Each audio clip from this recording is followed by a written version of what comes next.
I just want to say thank you so much for coming. The Dominance MMA Media 2 event. A lot of you was in the first media day, and I see you guys come back. And it means so much to me you guys are here. And I know sometimes we have love and hate relationship, but at the end of the day, it's always love. And we have 30 amazing fighters today, 9 world champions. And without you guys and without them, the sport would not be possible. And I just want to go ahead and start the media day, and we're going to have an amazing day. And I know you guys are going to have a long day ahead of you. And I'm grateful for you being here. Thank you, guys.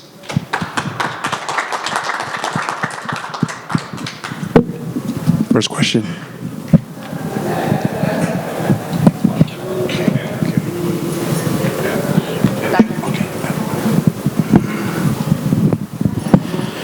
Question for Ilir Latifi. Ilir, that was a great performance at your heavyweight debut. Right over here. I thought that you won that fight. I think most people do. How do you feel about the result in your performance?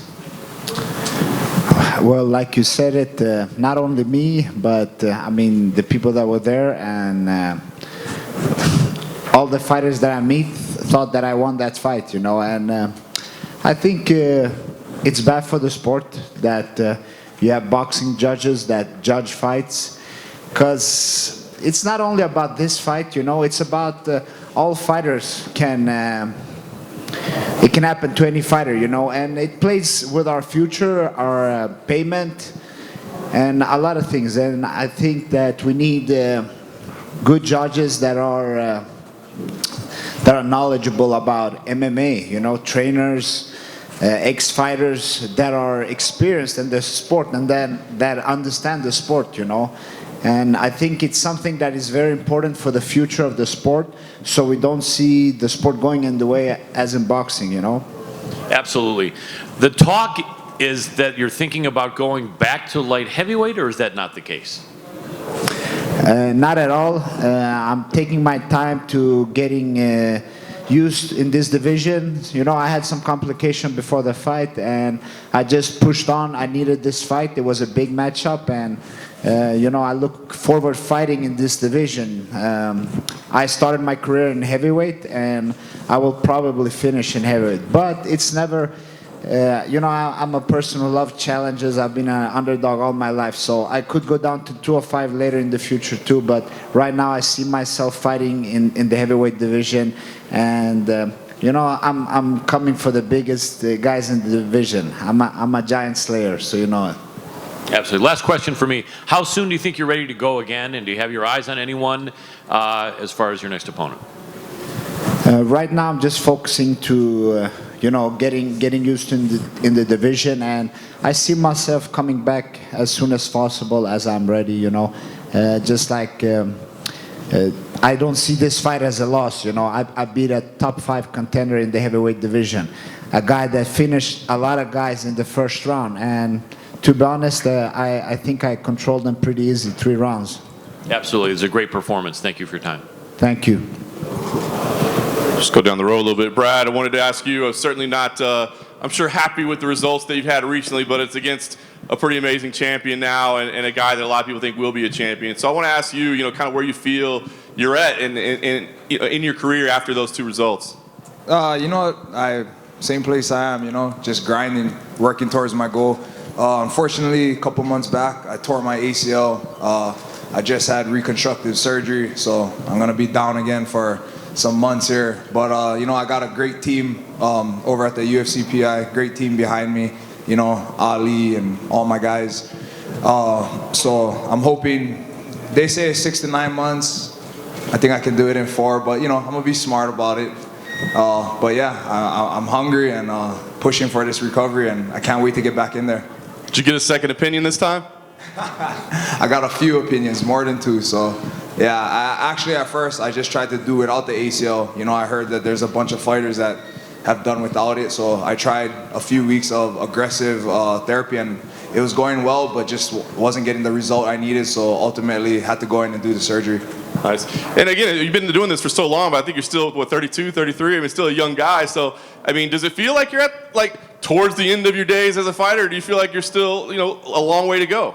You know, I always told myself that, like, in the beginning when I started this, I was like, hey, when I hit, like, I'm going to be out of it when I'm, like, 35. But, like, as I'm approaching 35, you know, I'm 32 now. And when I look at it, that's in 3 years. These last 3 years have flown by. And I'm still, like, excited. I'm still eager to learn. And I still feel like I am learning and growing. So as long as I'm waking up every day, you know, with this fire to go out there, to keep doing this, I'm going to keep doing it as long as my body can do it, you know. And injury aside, I feel great, you know. So I'm here to stay. Like it. Umar, I want to ask Belal. I think you've a much beloved social media presence, but maybe not the respect that you deserve as a fighter. I mean, a nice, I think, 6-1 in the last 7, the loss to a guy that's, you know, a lot of high hope for. So what do you feel like? Do you feel like you're getting the recognition that you deserve, or the respect you deserve in the division? I think I'm getting the respect from the fighters because the ranked guys are afraid to fight me. So I know that they're saying no, and I know that they don't want this fight, and I'm a tough fight for anybody in the division. So for me, like you said, I won 6 out of my last 7. It's just staying on the same road, staying on the same mindset of just winning whatever fights in front of me. I'm not one of those guys that like picks and chooses who I'm supposed to fight. Like when they call, I'm gonna say yeah, no matter what. So I don't care who it is. I mean, Lyman has a big name. You know, he was a former Bellator champion. So like, I mean, he looked good his last couple of fights. But like you said, if it's not a number next to your name, people like the outside fans don't know who you are. So that's why I got to do more social media stuff and just get my name out there more through that. And then, you know, I'm already getting people like, hey, make some more Tony Ferguson videos. But I need to be that, yo, when's your next fight? That's what I'm waiting for. Are you willing to put some names out there of people you know that have turned you down? I mean, I call out Lee Jingling. I call out every single ranked guy. You know, I literally went on a Twitter run of just calling every single person out. And I made like a social media post about where they say like, I don't call out guys. I literally will call out anybody. So, I mean, like even when I call you out, it's not a personal thing. It's just me wanting to fight. Like, you're a higher ranked guy. I just called out Michael Chiesa. He's calling for Colby Covington. I don't think that fight makes really much sense. I mean, he beat Dos Anjos, who's really on his way out. And he's not really a 70-pounder in my eyes. And he's an easy game plan to beat. So I feel like people are giving him too much credit for that. He shouldn't be in the top 10. So that was one of the guys I called out. And I mean, if I keep winning, I'm going to end up in their lane anyway, so it don't matter to me. Nice. Dan, Ige, I wanted to ask you, I mean, obviously a fighter and a manager, so you get both sides of the game. What's coming up next for you? What's the plan? You got this nice run together. I know you want to break into these rankings, so, you know, what's the right next move for you, and what do you see the path? What's up, guys? Thanks, John. Yeah, you know, this is just, you know, kind of the lifestyle I live. Fighter, manager, it doesn't matter. It's just my everyday life. I live, breathe, eat, sleep martial arts, and I'm constantly growing. I'm evolving with the game. But, you know, I would like to get back in there soon. Originally, I was thinking July, but, you know, I'm healthy, I'm young, and I want to be the best in the world. I am the best in the world, and I have to go out there and show it and prove it. So I know they have, like, a big card coming up in San Diego. I think it would be pretty awesome to fight there. You know, obviously, I want a top-ranked guy, someone like Shane Burgos, someone like Korean Zombie, someone like Yair. You know, any of those guys would be awesome, but, you know, I'm just here to win, fight, win, get paid, and keep growing and work my way to the top. Nice. Thanks, Dan. Just lastly for me, I wanted to ask Evan Dunham. I didn't expect to see you up here today. I wanted to get the update. Are you getting the itch to get back in there? And what's the plan for you? Yeah, so after my last fight, you know, I announced retirement and that sort of stuff. You know, I underwent some pretty gnarly shoulder surgery, and pretty much within about a month of that, I knew I wanted to fight again. So, you know, it's one of those things where, you know, I'd done it for so long, I was a little jaded on the sport, but then I was kind of forced to remove from surgery, and it kind of just made me realize how much I love the sport. And at the end of the day, I love being in the gym, I love training, and I love fighting. And so while I'm still able to do that, I'm going to do that. So, you know, I'm lucky enough to get Michael Johnson coming up here pretty soon, and I think it's a great fight for me, you know, to come back and really put on those entertaining fights that I used to. So I'm really looking forward to it. I got a question for Marvin Vittori. Marvin, I wanted to ask you, you're from Italy, and the coronavirus has struck your country. And so, it's one of the countries that's had a lot of cases. And has that affected your family and friends back home? What's up, guys? Yeah, the coronavirus in Italy is kind of like it spread it out a little bit, but honestly, we just like did more tests than anybody else in Europe. So I feel like we got a little bit like it spread it a little, like it seemed like it spread it a little bit earlier. But I mean, most than everything, I think is hurting the economy, and most of everything also like they're shutting down events and stuff. And so I hope everybody that wanted to still come and watch my fights in London will still be able to, but there might be some complication, and I mean, we can't really know until this happens, and in the next couple of weeks we will know. But nobody on my family is affected. I live in the north, and where it spread the most is kind of like the region below mine, and in my region there hasn't been any case. But I mean, it can happen. It's just, I don't know. It seems to me like it's more of a, like it just. I mean, it is a problem, but the most problem is caused by the panic, I think. And I just hope like the UFC is going to be held, and everybody can come to watch my fight. And I wanted to ask a question for Puna Soriano. Puna, great debut in the UFC and everything. And how do you feel like that's set the tone for your career going forward? Sometimes fighters can get, a little overconfident, and you have a strong team, but how are you feeling about that? I think it's at a great tone, great pace for my career, and I just want to keep continuing to put on performances like that and keep getting better every day. And that's kind of simple as that. And lastly, back to Belal, you're pretty popular on fight day with the picks. How does that go for you on the personal side? People pull you aside and get good or bad? Oh yeah, I literally get so many messages right in the morning, like, "Hey, what are your picks? What are your picks? Please let me know your picks." And I'm like, and I don't bet on them. I honestly just do them for fun, for myself. But I watch a lot of fights. So like the picks I do make, some of them, are really good. Like they're really good picks. And then some of them I just pick just because I like somebody more, or if they look better. But how do the fighters take it? Oh, the fighters? Yeah, as I said, I mean, well, some of them will take it personal. Oh, you didn't pick me, and they'll give me like a dirty look. When I see them in a hotel, like, I never met this guy before. Why is he giving me a dirty look? I'm like, oh man, I didn't circle him that one time. Or man, you gave me a bad circle on mine. How come it wasn't a cleaner circle? And I'm like, dude, it's social media. I just do stuff for fun. But yeah, there's a lot of guys that give me dirty looks around here. So I gotta watch my back. That's why I keep Lewis Taylor with me. Thanks, guys, for the question or the answers. Question for Mr. Aaron Pico over here. Right here. When they announced this featherweight Grand Prix months ago, your name was one of the ones many people were surprised wasn't included. One of your former teammates, AJ McKee, suffered an injury. I know the relationship is there, but is that a situation you're monitoring? Maybe you could fill in as a replacement for this Grand Prix? No, I have no desire to be in the featherweight tournament.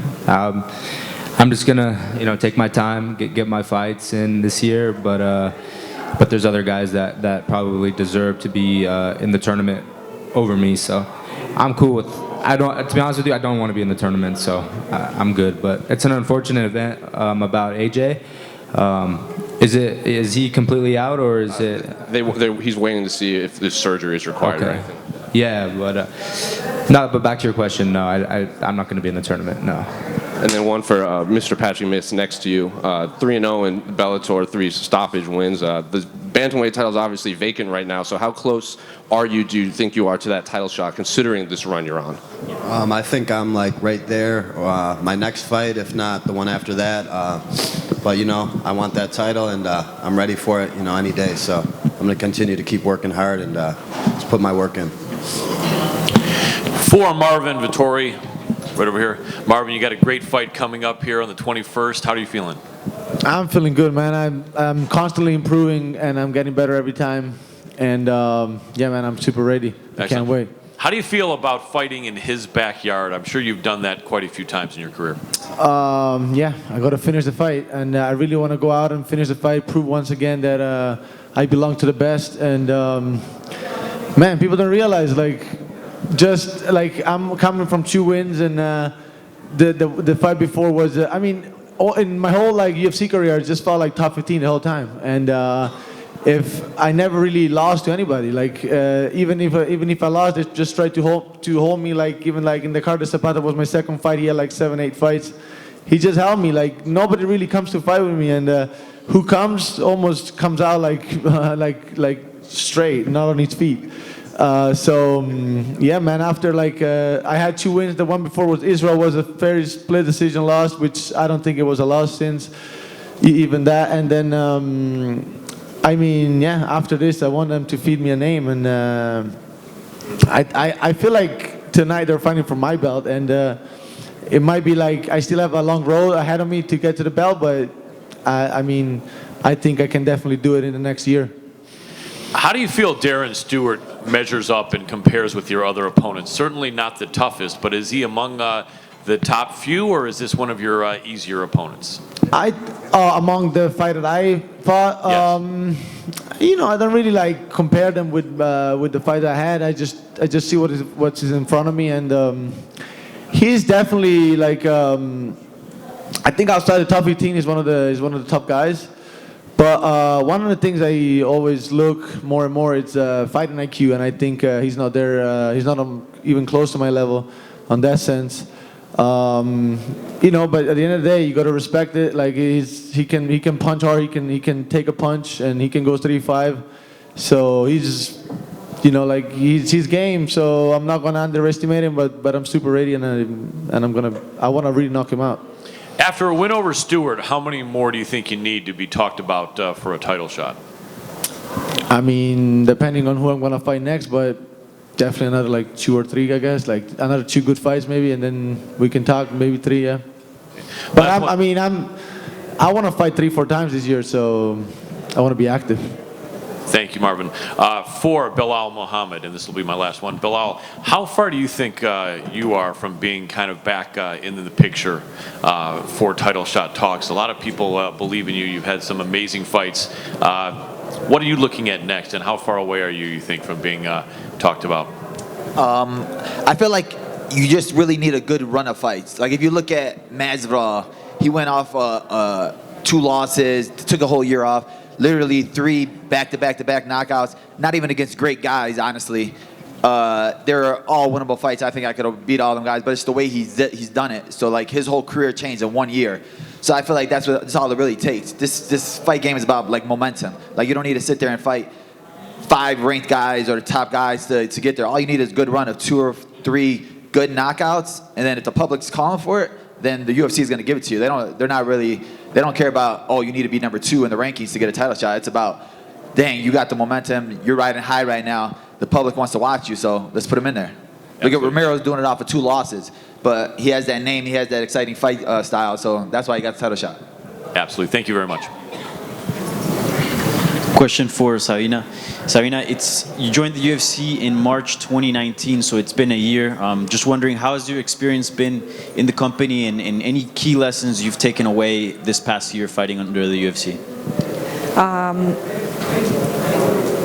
Yeah. So I think it's been a great year of experience, you know, since my first UFC fight, the loss I had, and the 2 victories.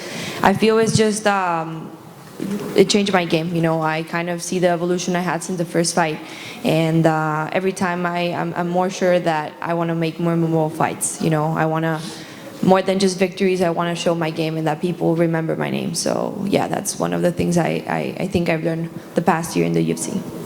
When are you looking to return to action? Any date, any card in specific that you have in mind?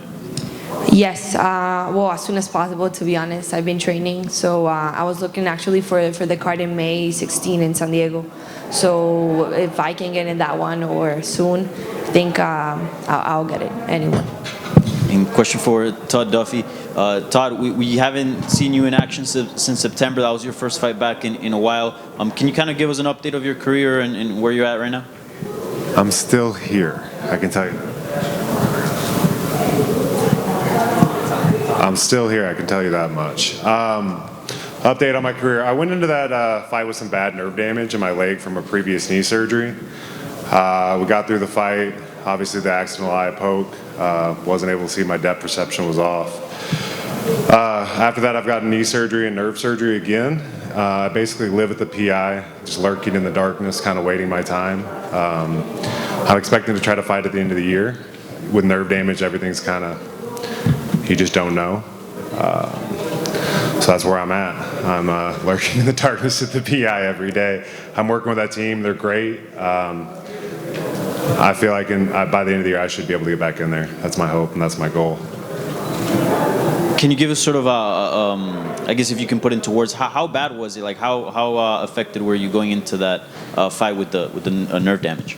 It was like a club foot, kind of. After the surgery, I had like drop foot, I think is what they call it, and then it just is what it is. Like at this point, since I've had the surgery on the nerve, it feels pretty good. It's just a long recovery process. Like I feel pretty much capable. And when do you think you can sort of start training again, like fully? Like how is the recovery process, and where are you at in that process? Over the last week, I started shadow boxing again. I started getting on my feet. I've been doing some like grappling drills with a dummy. So I feel like the process is definitely coming along pretty well.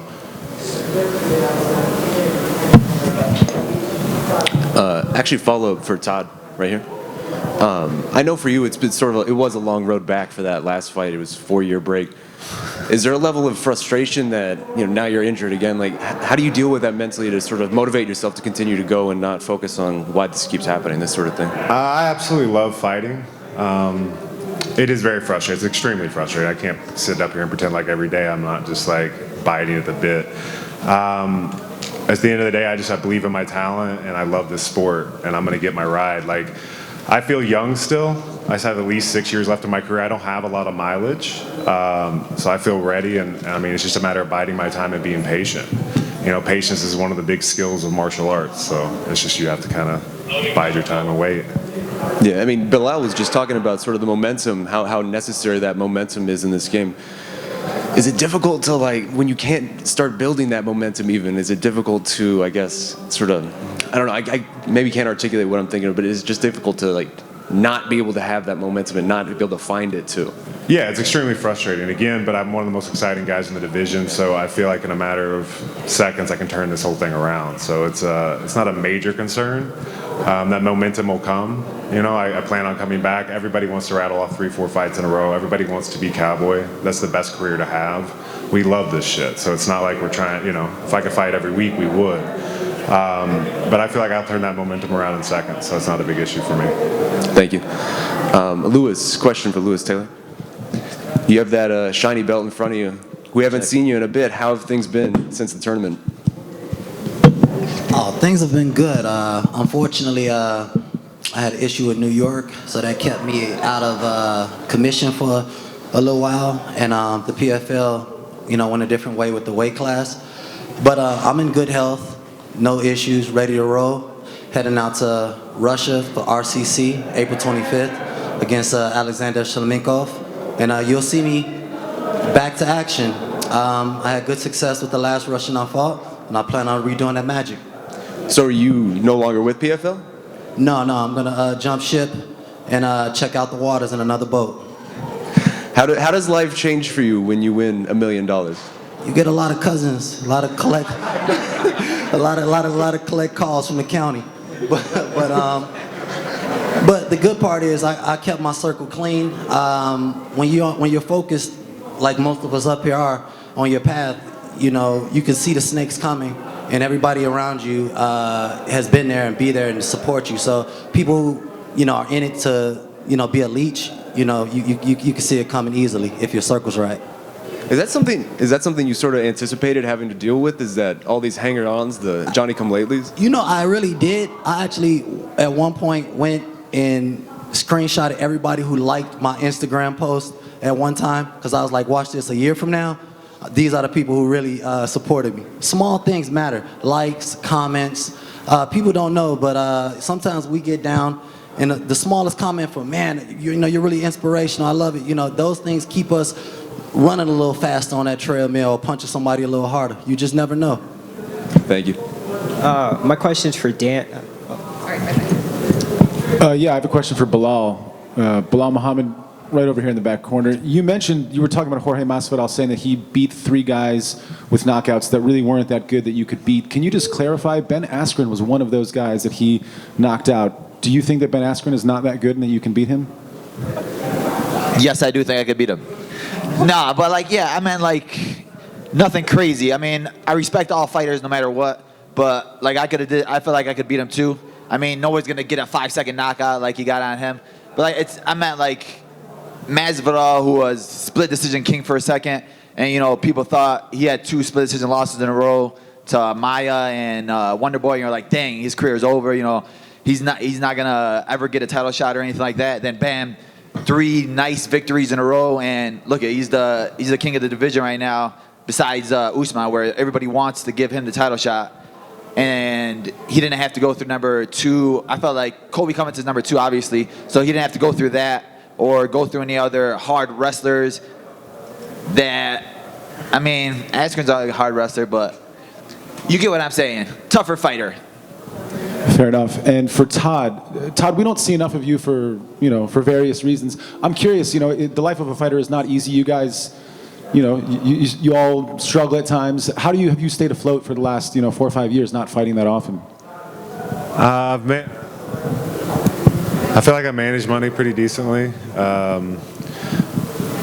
I mean, I'm up to PI 8-9 hours a day right now, I'll tell you that. This is my focus still. It always has been my focus. I've had some good sponsors. I've had some good friends. I don't know. I mean, I mean, this last fight, I was getting ready. I was spending 15, 20 minutes to get ready a day, and that was all I could do. And I understand. So, yeah, there is a lot of frustration. You guys talk about it. It's all there. But, again, I believe in my talent. I've had the surgery to prepare the nerve, and for the most part, I feel like it should make me be able to come back. As far as how do I get by, again, I work. I hustle, sponsorships and things like that have been pretty decent for me, so I've been able to manage.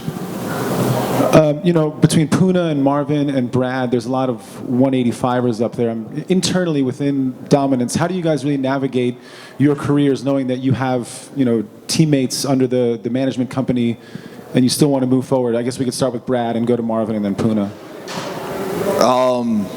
It's come up for me once in the past. I think I've been one of the guys here longer with Ali.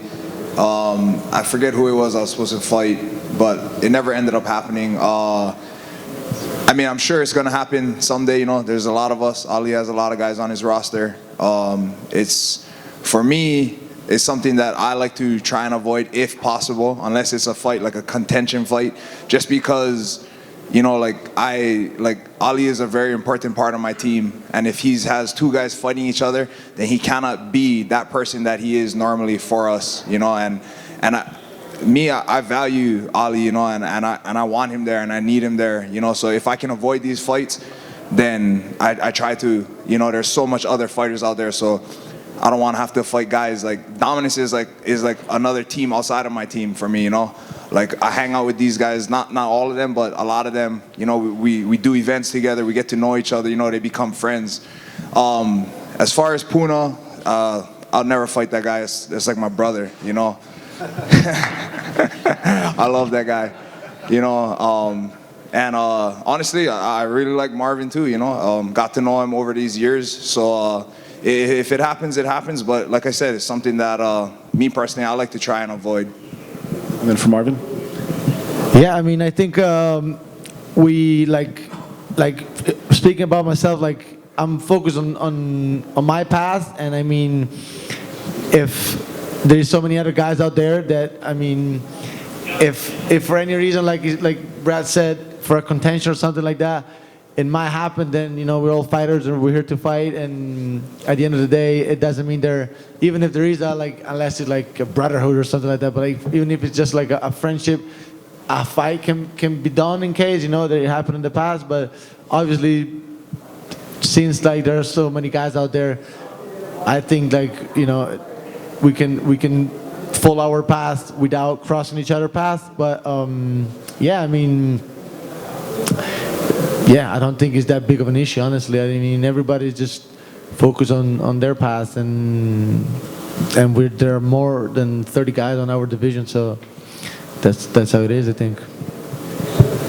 And Puna. I'm actually managed by Sucker Punch, and I'm just Ali's actually like a great mentor and great friend, so it's kind of fair game for these two. I'm just kidding. I love these guys a lot. I would never want to fight these guys, and I kind of feel the same way. You know, we can all make our strides to the top. And I'm a little late, so I don't know if someone asked, but for Brad and Marvin, both of you have fought Israel, who's fighting tonight. I'm curious if you could tell us a little bit about what it's like to fight him and what makes him a special athlete, and how are you looking at tonight's championship fight? Start with Brad. Obviously, look at what Izzy has done, you know, since he's got here. You know, he's a great fighter. I think he was really smart in his approach to getting to the UFC and his career. You know, he was offered the shot a while back, and he knew at the time that it wasn't his time. And you know, he is patient, honed his craft. You know, got better. Obviously, it showed his takedown defense, this, that, whatever. As far as the fight tonight, I think it's a great fight. You know, I'm excited for it. If I had to bet money on it, I'd probably put my money on Israel over 5 rounds. But that's not to say that, you know, Yoel is a scary guy. You know, he has knockout power in his hands, in his knees. You know, he's very explosive. So I could see him winning too. But yeah, like I said, I think, you know, Izzy takes it tonight. Both great fighters though. Yeah, I think what Israel has over a lot of other guys, it's composure. That's what he really has. Like, he can keep his own on the cage. You know, you might look at him and like he looks like skinny, and you think, oh, you can back him up, but he can actually hold his own in the cage, and he has good composure, mental and physical composure. That's what he really has. Like, his skills are good, but are not like crazy good. I think like he's very beatable, and seeing what I did to him that much long ago, I mean, I haven't seen him that much improve since that time, but I mean, he's definitely a good athlete, and the fact that he had such a long career in kickboxing give him an edge in the striking, I think, and he actually has a good strength and kind of like a good understanding of his hips, and then he's able to defend takedowns. It's pretty good. So he's game, but he's definitely not unbeatable, and also what he has on a lot, like, I feel like a lot of guys a little bit check out mentally before they fight him, and that's why he has an edge on them too. And a lot of guys get fooled by the hype too, man. A lot of times they get into the fight and they're not them, just because he has so the hype can play both roles, but if the guy that has been hyped can deal with the pressure, then the hype can also crush the other guy, like feeling like, oh, like they're all on his side, and they feel this pressure. So if you can like show up mentally and physically against him and give it a good fight and be calm and composed and see things how they are, I think you can do good with him, and if you can see for what he is, like, his skills are not that unbelievable, you know. But he's definitely. But yeah, if there's a skill that he has, is mental and physical composure in there, which I think it's a skill that most of the champ has, you know, and it's a skill that you need. So about the fight, I think, like Brad said, if goes to decision, I can see. So it's all about, I think, if Israel stays very concentrated all the way through, and Yoel can't create any big chance and any big occasion to finish the fight, then I see Israel going. But if Romero can create good can create a chance to finish him, he might have a chance, because in a way I think like let's say Romero creates like a couple of chances like he had with Whitaker, I think he can finish Israel. But again, it's a good fight. They're both good fighters. Yoel has kind of like his own style, and it's really hard to predict what he's gonna do. So it's hard to predict how the fight is gonna play out too. But yeah, I wouldn't know who to pick, honestly. It's gonna be a great fight, and I'm actually excited to watch it. My first question is for Jeremy. Jeremy, right over here. A lot of fighters get frustrated when their opponent fails a drug test, and I know you fought two guys that failed drug tests in the same night. So I guess, like, how frustrating was that experience for you, and how much hungrier did it make you to return whenever that will be? Yeah, super frustrating. But realistically, it all comes down to just win the fight. A lot of people are like, "Oh man, you should be fighting in the finals." I was like, "Yeah, but I didn't win the fight." Yes, he failed his drug test, and the guy I fought first, but I beat him. So it gives those guys an advantage, but it shows what kind of person they are, and that they think they need that help. So mentally, it's a disadvantage for them. I just think I kind of had a raw deal in that whole last season, and it was more of a trial run for me. And I think this year coming forward, I've done the whole thing now. I've had 2 fights in one night, even if they both tested positive. I was an alternate for the finals, so I did that whole training camp. I got that timeline of fighting, in New York City on New Year's Eve, and the regular season. I've got it all down, and now at 27, I'm kind of coming into my own, and strength-wise and mentally, physically, everything. And I've had I still have the youth, but I've got the experience as well with my fights in the UFC and my PFL season and fighting overseas. So I just think it was a blessing in disguise, and now this is the year that I got to bring this thing home now. Thanks. And speaking of overseas, my next question is for Bubba.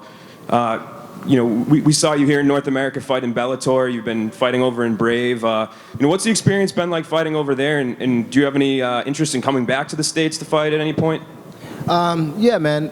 Fighting overseas just gave me just a taste of the different mixed martial arts that are out there, that exist. A lot of people fight for their country. They fight for the different things they believe in. So when you get to go overseas, you really do get to see mixed martial art at a more intimate level. You get to see their culture and the way they live and what they live for and what they fight for actually portray itself in the cage. A little bit different than some of the reasons why us Americans fight, but it was a really good experience, and it also helped me gain notoriety in foreign lands where they actually know my name, and helped me get a bigger audience. And yeah, of course, me being an American, having fought in Bellator, and looking at that PFL championship and the way that they got things set up, I have big aspirations of coming back home and being the champion that everyone knows that I am and have been. So, of course.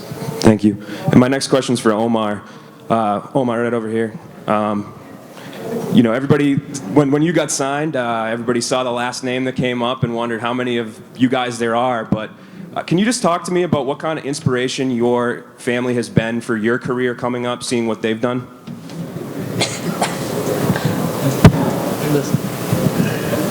My English is not like a high level. I'm gonna no ask problem. help.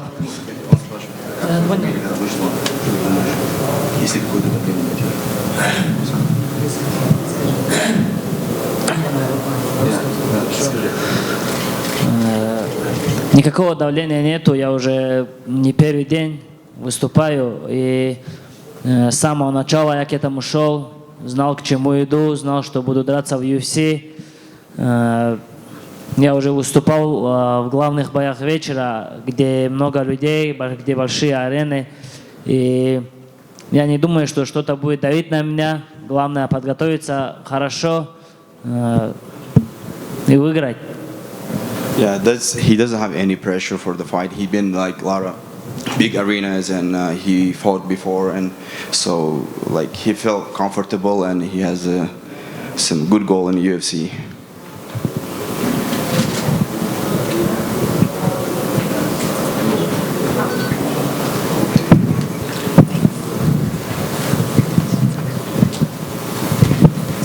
My last question is for Blagoy. Blagoy, you're coming off a close split decision loss to Derek Lewis. How much hungrier had the fact that was a split decision? How much hungrier are you to pick up a victory in Brazil for this one? Yeah, so the split decision, I felt like I was a little robbed from the judges. What if he said there, like boxing judges, it's not work for the MMA. So, and I was a little bit upset, but now I'm focused on my next fight, and I don't have like right now like a lot of options. I have to stop this guy because I'll fight him in Sao Paulo, so I have to stop him. Thank you.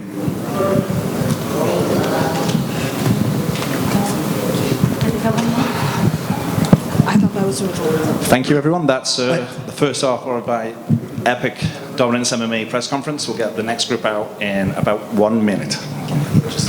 Can I get one in real fast? We got to go. Sorry, can we get one more? I got one for Evan. Evan, you've been pretty notorious over the course of your career. Sorry, we're gonna cut it right now. We gotta cut it right now? One-on-one. Grab me, we're getting one-on-one. Sorry, Evan.